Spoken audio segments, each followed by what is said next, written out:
திண்டுக்கல் மாவட்டம் வத்தலகுண்டு அடுத்த பெத்தானியாபுரத்தில் ஒருவரை 3 பேர் சேர்ந்து தாக்குவதுடன் தலையில் கல்லை போட்டு கொலை செய்யவும் முயன்ற சம்பவம் பரபரப்பை ஏற்படுத்தியுள்ளது. இதுகுறித்த கூடுதல் விவரங்களை நம்முடைய செய்தியாளர் சங்கரிடம் கேட்கலாம். சங்கர், இந்த சம்பவத்தினுடைய பின்னணியை விவரியுங்கள். அபிநயா, தற்பொழுது பாத்தீங்கன்னா திண்டுக்கல் மாவட்டம் வத்தலகுண்டு அருகே உள்ள பெத்தானிபுரம் பகுதியைச் சேர்ந்தவர் முருகன். இவர் ஆறுமுகம் என்பவரை மதுபோதையில் சென்று கத்தியால் குத்தியதாக கூறப்படுகிறது. இதனால் ஆறுமுகத்தை கத்தியால் குத்தியதை ஆத்திரமடைந்த அவரது சகோதரர்களாகிய வேல்முருகன் மற்றும் சக்திவேல் ஆகிய 3 பேரும் சேர்ந்து முருகன் என்பவரை இரும்பு கம்பி மற்றும் உருட்டு கட்டைகளால் சரமாரியாக தாக்கப்பட்டுள்ளனர்.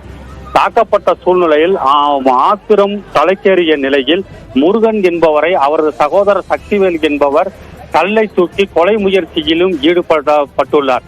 அந்த கொலை செய்யப்பட்ட அந்த சூழ்நிலையில் அவர் கவலையான சிகிச்சை கிடந்த நிலையில் அவரை மீட்டு பொதுமக்கள் திண்டுக்கல் அரசு மருத்துவமனையில் முருகன் என்பவரை மேல் சிகிச்சைக்காக அனுமதிக்கப்பட்டுள்ளனர்.